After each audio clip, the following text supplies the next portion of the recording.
Attention, cette émission est laissée à la discrétion de l'auditeur. Les propos et les opinions peuvent choquer. Oreilles sensibles s'abstenir. Richard Martineau. Un animateur pas comme les autres. Richard Martineau. Bon mercredi, ma gang de malades. Il y a des artistes qui sont tellement sensibles, on dirait qu'ils ont des antennes sur la tête puis qui peuvent prédire l'avenir. Des artistes comme ça, là, ils savent ce qui s'en vient, puis je sais pas, ils sont sensibles. En France, t'as un écrivain qui s'appelle Michel Houellebecq. Tu lis un livre de Michel Houellebecq, il parle d'un phénomène, tu peux être sûr que 6 mois après, ça va arriver. 6 mois après, il va y avoir un fait divers qui va aller totalement dans la lignée de son livre, et là, tout le monde va en parler, c'est incroyable. Chacun de ses livres, on dirait qu'il prévoyait des choses. Ici, on a un artiste comme ça, un prophète comme ça, c'est Denis Arcand. Denis Arcand, ce gars-là, fait un film, puis tu peux être sûr que il va se passer quelque chose plus tard dans la société québécoise qui va nous rappeler un de ses films. Souvenez-vous, je crois, c'est Les Invasions barbares, ou non, c'est le film qui le fait après, je crois, L'Âge des ténèbres, oui, avec... Oui, c'est L'Âge des ténèbres avec Marc Labrèche. Alors, il montrait le stade olympique comme étant un super gros bureau du gouvernement provincial. Et tous les gens qui avaient des problèmes avec le système de santé devaient aller au stade olympique, faire de la queue, puis leur rencontrer un fonctionnaire, puis dire « Mais moi, ça n'a pas de bon sens.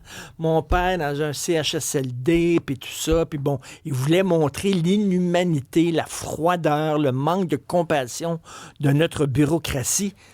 Peu de temps après, qu'est-ce qui est arrivé? La pandémie. Et qu'est-ce qu'on a utilisé pour vacciner les gens? Le stade olympique. Et là, le stade olympique ressemblait à un film de Denis Arcand.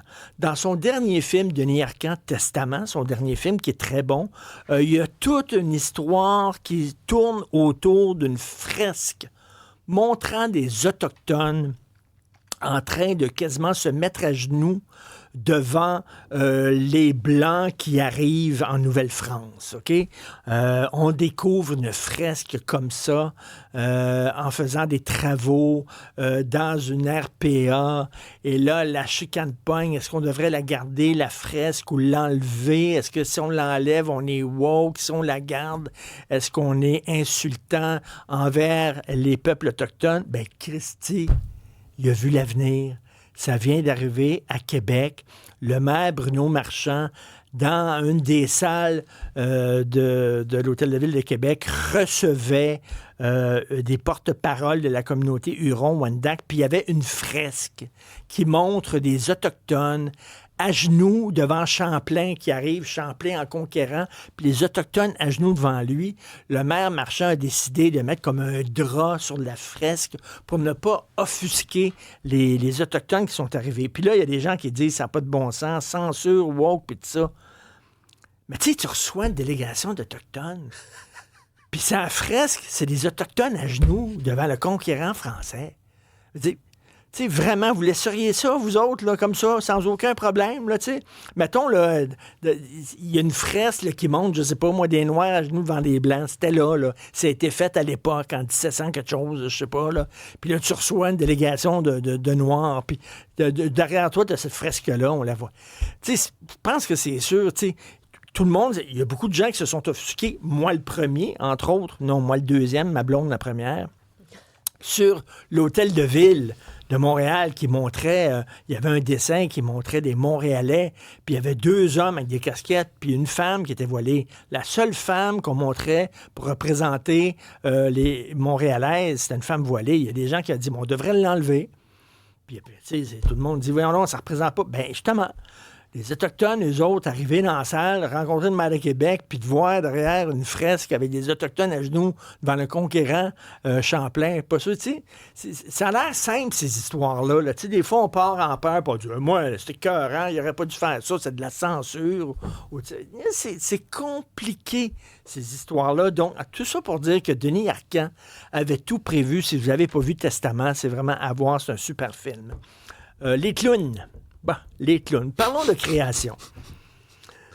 Dans Stat, la mini-série qui se déroule dans un hôpital, mini-série produite par Fabienne Larouche et Michel Trudeau. Alors, il y avait un clown thérapeutique. Vous savez, les clowns qui vont voir les enfants malades, les personnages malades, puis qui vont répandre la bonne humeur, puis tout ça. On dit que ça fait du bien au moral des malades, puis c'est vrai, c'est prouvé, puis c'est des gens qui font une bonne job. Bon, mais dans Stat, ils ont montré quelqu'un qui était habillé en clown, vraiment en clown, comme en patoff, là, bon, puis tout ça.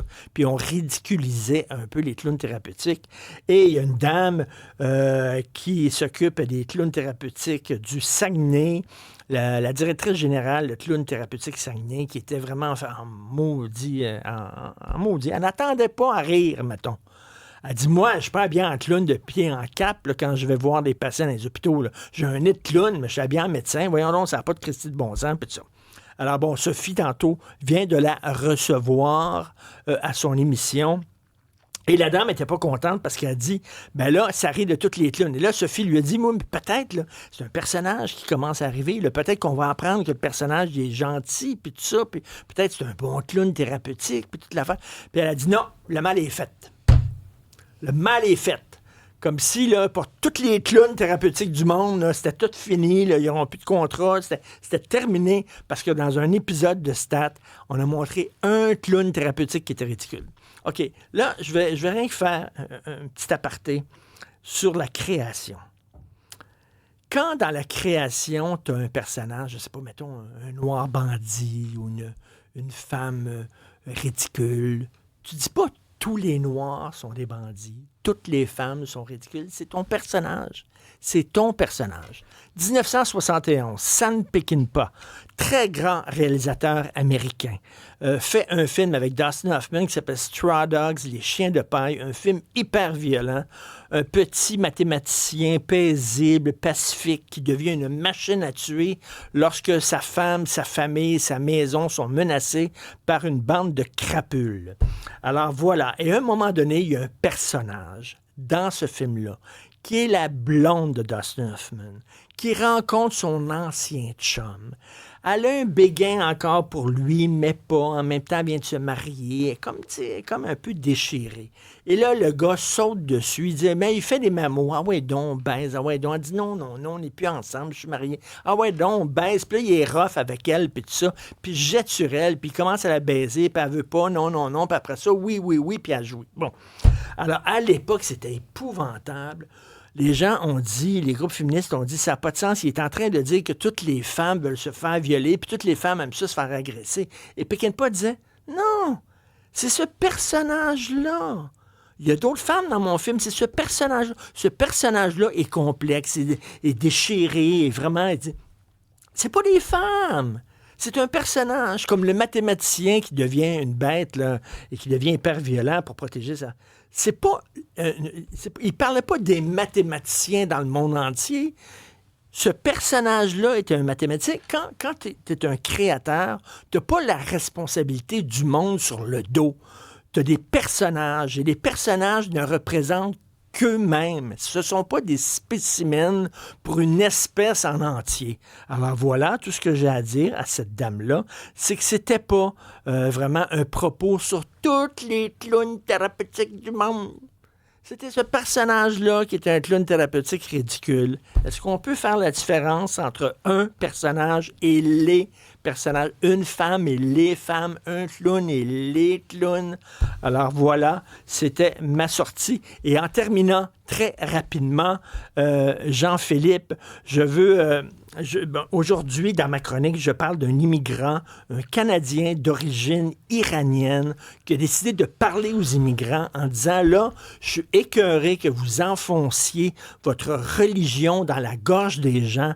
Je suis écœuré que vous restez entre vous. Quand vous arrivez au Canada, laissez vos vieilles chicanes dans votre pays d'origine. Il ne faut pas les importer ici. Arrêtez d'écœurer le monde avec votre religion, puis essayez donc de vous intégrer puis de devenir Canadien. C'est une vidéo exceptionnelle. On en regarde un extrait. What my point is, you all are coming over here and bringing the same poisonous shit that we had back home over here. We blended in with society in Canada. We didn't get mad at somebody for barbecuing pork. We didn't get mad at somebody flying a rainbow flag. Apparently, these newcomers coming here, if their kid passes by a rainbow flag, they become gay. That's the only thing that's got to be. Mind your own fucking business, man. Everyone is human here. J'adore ce gars. À un moment donné, il dit, si un blanc disait ce que je vous dis, il passait pour raciste. C'est pour ça que moi, je vous le dis, parce que mes amis blancs peuvent pas le dire. Mais il dit, votre Christi de religion, c'est pas parce que quelqu'un fait un barbecue avec du porc qu'il faut que vous vous énerviez. Puis c'est pas parce que vous voyez un drapeau arc-en-ciel que vous voulez... vous pensez que votre enfant, s'il voit un drapeau arc-en-ciel, il va devenir automatiquement gay. C'est-à-dire, Christy, devenez Canadien. Et ça fait du bien, Alex, de voir ce genre de discours-là. Le monsieur s'appelle Ali. J'aurais adoré essayer de le contacter puis de lui parler, mais je pense que c'est un unilingue anglophone. En tout cas, on va peut-être l'avoir sur les ondes. Ça pourrait être intéressant. Il n'est pas tout seul, Richard. C'est important de se souvenir de ça. Il n'est pas tout seul. Il y en a. Moi, j'avais reçu ici, pendant le temps des fêtes, dans la programmation spéciale de Cube, dans le temps de Noël, un professeur, Armand, qui, lui, est à la fois d'origine iranienne et à la fois d'origine québécoise. Il y a des parents dans des deux nationalités. Son père, c'est un immigrant. Et il y a, lui, une position comme prof d'histoire. C'est ce qu'il enseigne.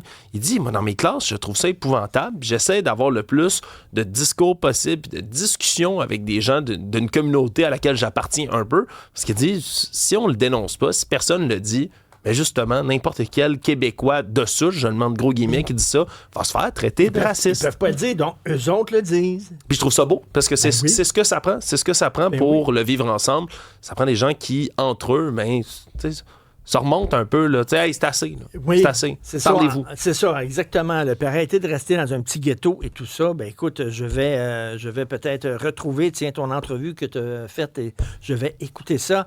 Amazon qui quitte le Québec et qui licencie 1700 personnes. Ça fait jaser. Christy, c'est la nouvelle du jour. Ouais, c'est tombé comme une bombe ce matin, Richard. Je pense qu'il n'y a personne qui s'attendait à ça. Pas même le gouvernement du Québec qui ont appris dans les médias, en même temps que tout le monde, qu'Amazon va quitter le Québec, licenciant par la même occasion 1700 personnes et peut-être des poussières. Là, le calcul complet n'est pas encore fait parce qu'il faut comprendre que ça vient affecter les employés des centres de livraison, des centres de tri, les entrepreneurs indépendants qui aidaient avec les livraisons.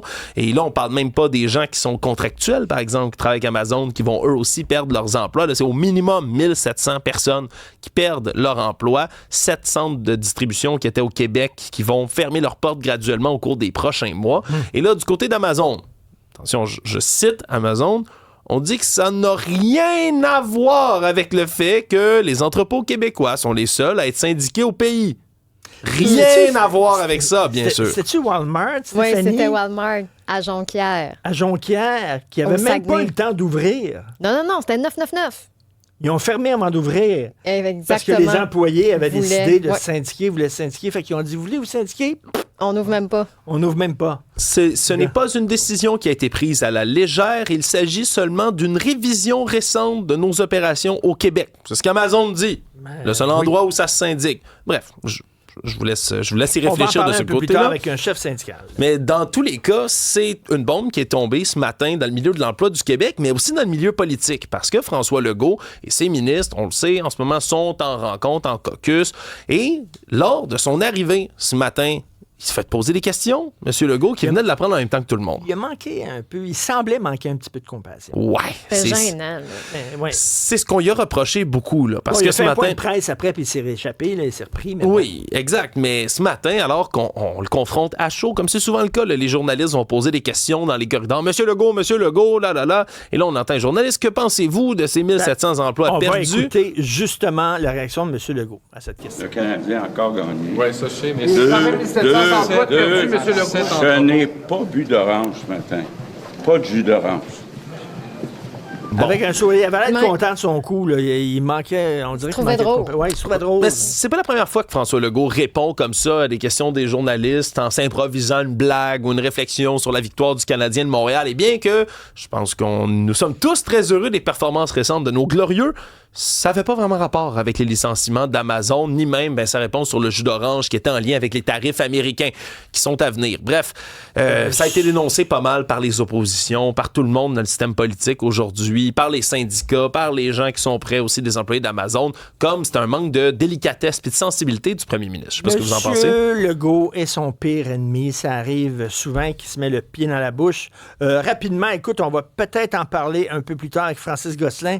Les abonnés québécois Québécois de Netflix vont payer plus cher. Oui, attachez votre tuque et plutôt serrez votre ceinture. C'est vrai parce qu'ils que... font tellement pitié. Ils ont besoin d'argent, Netflix. Ben oui. Tu sais. Pauvre, Ils viennent de pauvre. passer les 300 millions Ben oui. d'abonnés. Là. Ben oui, Ils n'ont pauvre. pas besoin. Ouais, c'est Ouais, pauvre Netflix, on va les sortir les statistiques. Tu peux sortir peut-être tes mouchoirs en même temps, Stéphanie, là, Ah pour oui. t'éponger Attends, j'ai les une yeux, larme. le nez, parce que c'est difficile pour eux. Ils pourraient avoir augmenté dans la dernière année leur revenu de 2 milliards de dollars seulement.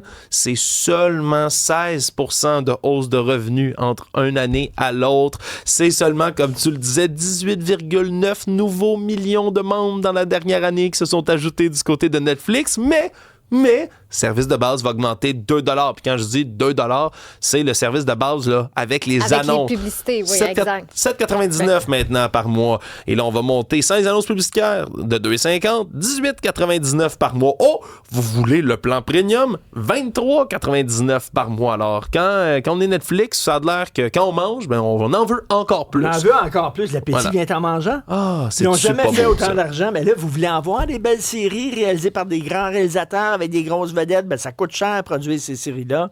Fait qu'ils ont besoin d'argent, les pauvres. On s'en parlera un peu plus tard. Alex, alors tu me parlais d'une... En fait, je voulais te parler les Oliviers qui ont annoncé les nominations aujourd'hui. Et c'est Mégane Brouillard et Laurent Paquin qui dominent les nominations. Ils sont nommés dans 4 catégories chacun. Mégane, entre autres, dans la catégorie découverte de l'année, aux côtés de David Bocage, Liliane Blanco-Binette, Rachel Elie et Sam Vigneault.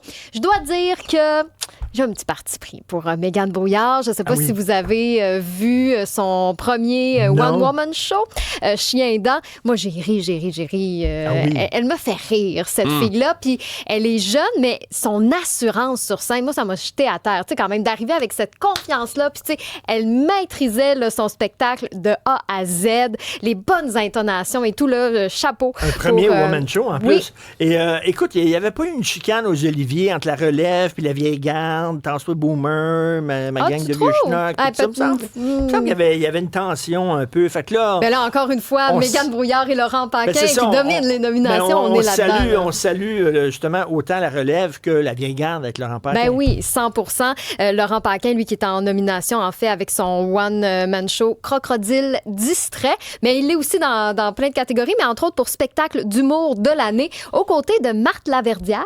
Nive, Rosalie Vaillancourt pour MILF et Guillaume Pinault aussi. Donc, j'ai hâte de voir qui va repartir Laurent avec Paquin, j'ai vu, le dîner de con avec lui, qui jouait le personnage, le niaiseux, là, Ouais. celui Le qui con. fait le con, là, qui jouait le con question. Il était extraordinaire, Ah oui, hein? brillant, fantastique. C'est un super bon comédien aussi, on se rappelle ça. Ben oui, donc on verra, on va suivre ça. En fait, c'est le 23 mars, le gala des Oliviers qui sera animé cette année par Corinne Côté. Merci, on se reparle plus tard.